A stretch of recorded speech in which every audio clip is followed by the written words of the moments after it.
Hey, what is going on, guys? In this video today, we're going to be doing an update of my sensitivity, settings, dead zones, and a few other things as well.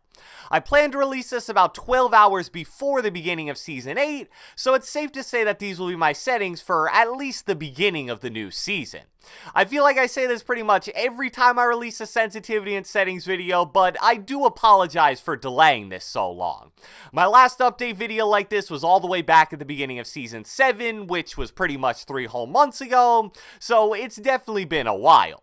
And my goal going forward is to try to make it so that I never go more than 2 months without a settings update. Plus, even if you're someone that doesn't really care about my settings, I think this video will still be pretty entertaining for you because of the gameplay. In the last week or so, I've uploaded 2 34 kill games, which was my personal record for kills in a single Fortnite game. But I recently broke that record with the 38 kill gameplay that you're currently watching. I'm really hoping that with the shield and mats per kill, I'll be able to get a 40 bomb sometime in the near future, but we'll just have to see about that. So I think the majority of this video will be showcasing all the settings, and then with whatever time is left, we'll break down the end of the actual gameplay. So without further ado, let's get right into it. Alright, let's start this off with what you guys probably want to see most, my updated sensitivity. I don't think a ton has changed from the last video, but I guess even the smallest changes can make a significant difference. So my X sensitivity is 0.653 and my Y sensitivity is 0.600. I think my last settings update was before they even added the extra decimal place to sensitivities, so that kinda explains why it's 0.653. Targeting / ADS sensitivity is kinda the same deal at 0.427.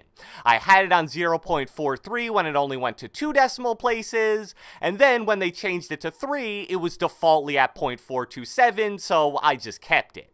And my scope sensitivity, which was previously at 0.40, is now at 0.398.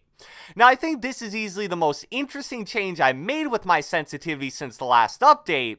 I'm now all the way up at a 1.962 building sensitivity multiplier. So even though my non-ADS aiming X and Y sensitivity are pretty much 6.5 and 6, my building X and Y sensitivity are all the way up at 12.8 and 11.8. And the reasoning behind this is basically, since your building sensitivity is no longer tied to your aiming sensitivity, the higher you can control, the better.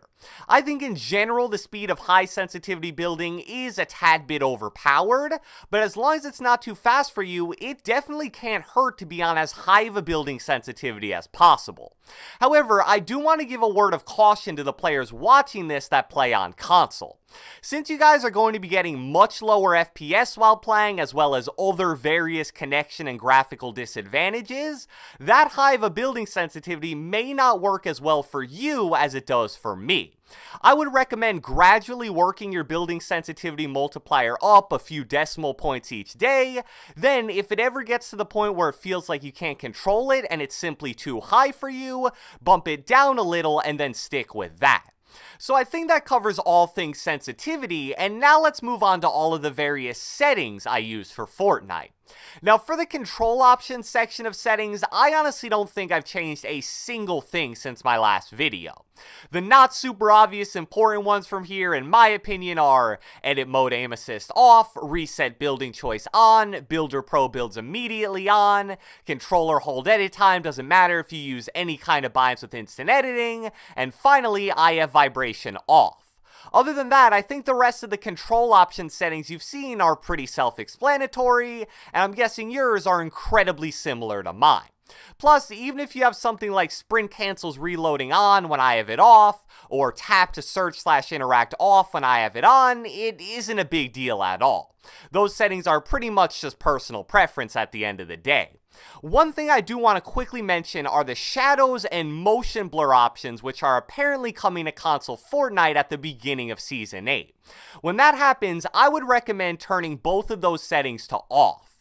Just as a frame of reference, I'll quickly show you guys the PC section of my Fortnite settings. And as you can see, I have both shadows and motion blur turned off. They lower your FPS and in general make it a little harder for you to quickly locate enemies in certain situations. Now we move on to the most important new setting that I don't think I've ever shared with you guys, my dead zone settings. In case you don't know what the dead zone option means for a controller, it basically represents how much you need to move your thumbstick before the game actually registers the movement.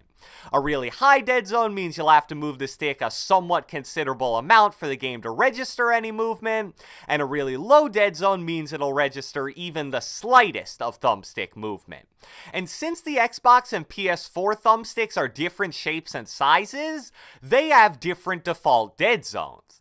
And what's even more interesting is that controller on PS4, controller on Xbox, and controller on PC all have different and unique default dead zone values.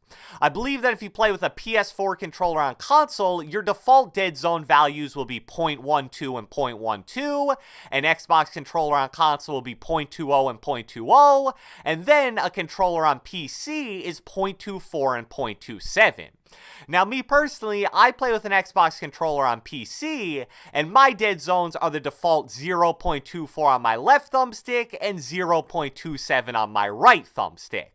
The good news about that is, since it's just the default value, you can copy it no matter what controller and platform you play on. I simply tried the default dead zones out when I first saw the update, felt pretty comfortable with it, and decided that basically, if it isn't broken, don't fix it. However, I've recently seen a few controller pros talking about how lower dead zones are better because they actually offer you more control while aiming. I know PS4 on PC guys like Issa and Beanie, for example, have their dead zones down to right around 0.10. Now, it is worth noting that having more control over your aim isn't always a good thing. For example, playing on 1010 sensitivity gives you more control over your aim than playing on 6.6, but that actually ends up being too much control and way too fast for most people. However, I'll likely begin to slowly experiment with bringing down my dead zone values as Season 8 goes on, and my guess is that if I end up liking it, I'll ultimately go to somewhere in the 0.15 to 0.20 range on both thumbsticks. But for now, default is what I'm sticking with, and for all of you guys watching, I wouldn't recommend going too far away from whatever the default value of your controller's dead zones are. So that's about as in-depth of an explanation of controller dead zones as I can possibly give, and hopefully all of you guys understand it now. And the final settings I want to quickly share are my custom controller binds and some other various equipment stuff. I haven't changed my binds in literally 4 to 5 months now, but just in case you're new around here, I use an Xbox Elite controller with one paddle on the lower left-hand side of the controller. Because of this, I have edit bound to A, jump bound to right on the D-pad, and confirm edit bound to B.